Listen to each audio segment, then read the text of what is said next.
नमस्कार दोस्तों, स्वागत है आपका अपने YouTube चैनल पर। तो चलिए शुरू करते हैं। अध्याय 1, भारत, आकार और स्थिति। भारत विश्व की प्राचीनतम संस्कृतियों में से एक है। पिछले 5 दशकों में भारत ने सामाजिक आर्थिक रूप से बहुमुखी उन्नति की है। कृषि, उद्योग, तकनीक, सर्वांगीण आर्थिक विकास में अद्भुत प्रगति हुई है। भारत का विश्व इतिहास में भी बड़ा योगदान रहा है। स्थिति। भारत एक विशाल देश है। यह उत्तरी गोलार्ध में स्थित है और इसका मुख्य भाग 8.4 उत्तर से 37 डिग्री उत्तर अक्षांश तथा 68 डिग्री पूर्व से 97 डिग्री पूर्व देशांतर तक है। कर्क रेखा 23 डिग्री उत्तर देश को लगभग 2 बराबर भागों में बांटती है। मुख्य भूभाग के दक्षिण पूर्व में अंडमान निकोबार द्वीप समूह, बंगाल की खाड़ी तथा दक्षिण पश्चिम में लक्षद्वीप के समूह अरब सागर में स्थित हैं। अपनी एटलस की सहायता से इन महाद्वीपों का विस्तार ज्ञात करें।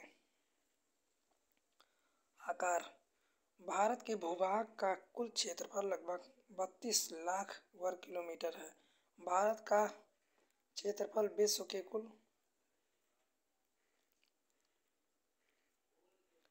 भौगोलिक क्षेत्रफल का 2% है। चित्र 1.2 से स्पष्ट है कि भारत विश्व का 7वां बड़ा देश है।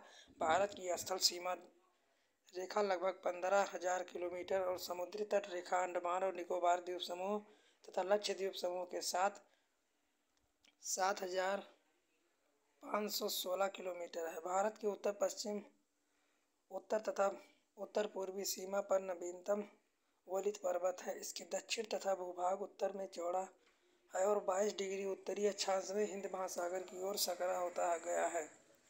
इसके पश्चिम में अरब सागर तथा पूर्व में बंगाल की खाड़ी स्थित है। गुजरात से अरुणाचल प्रदेश के स्थानीय समय में 2 घंटे का अंतर है। 82 डिग्री पूर्व देशांतर रेखा को भारत की मानक यामोत्तर माना जाता है। उत्तर प्रदेश मिर्जापुर से गुजरती है। अक्षांश का प्रभाव दक्षिण से उत्तर की ओर दिन और रात की अवधि पर पड़ता है। प्रति 10 लाख वर्ग किलोमीटर। भारत तथा विश्व। भारतीय भूखंड एशिया महाद्वीप के पूर्व और पश्चिम के मध्य स्थित है। भारतीय भूभाग एशिया महाद्वीप का दक्षिण विस्तार है। हिंद महासागर जो पश्चिम में यूरोपीय देशों और पूर्वी एशियाई देशों को मिलता है, भारत को केंद्रीय स्थिति प्रदान करता है। देखिए, दक्षिण का पठार हिंद महासागर में शीर्षवत फैला हुआ है और पश्चिम एशिया, अफ्रीका और यूरोप के देशों के साथ साथ पूर्वी एशिया के देशों से भी पूर्वी तट के माध्यम से निकटतम संबंध बनाए हुए है। हिंद महासागर में भी देश की तटीय सीमा भारत जैसी नहीं है। भारत की इसी महत्वपूर्ण स्थिति के कारण एक महासागर का नाम इसके नाम पर रखा गया है।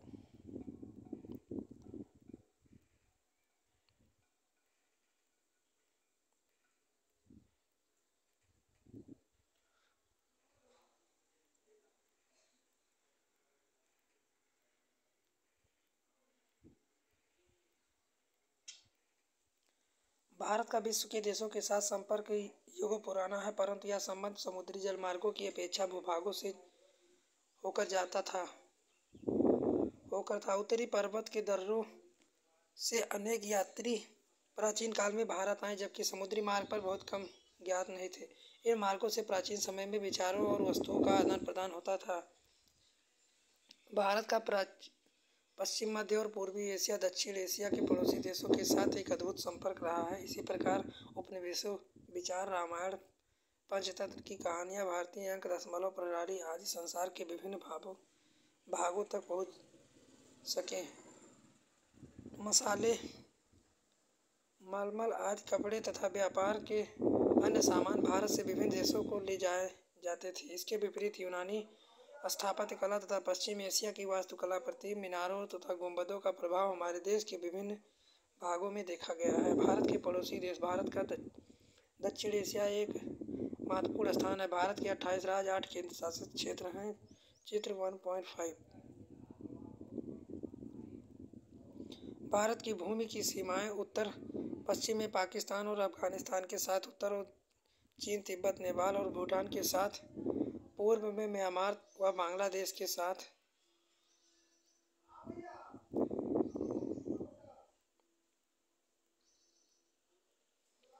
है। दक्षिण में समुद्री पार हमारे पड़ोसी दो द्वीप समूह राष्ट्र श्रीलंका मालदीव हैं। भारत और श्रीलंका के बीच छोटे समुद्री रास्ता पाक जलसंधि तथा मन्नार की खाड़ी है। मालदीव लक्षद्वीप समूह के दक्षिण में स्थित है। अपने पड़ोसी देशों के साथ भारत के भौगोलिक और ऐतिहासिक संबंध बहुत अच्छे रहे हैं। अपनी एटलस में एशिया के मानचित्र में देखा कि भारत कैसे अलग दिखाई देता है।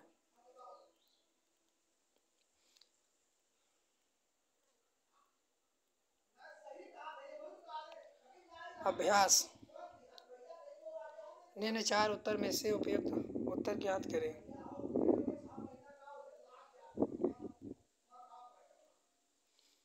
मानचित्र कौशल: परियोजना कार्य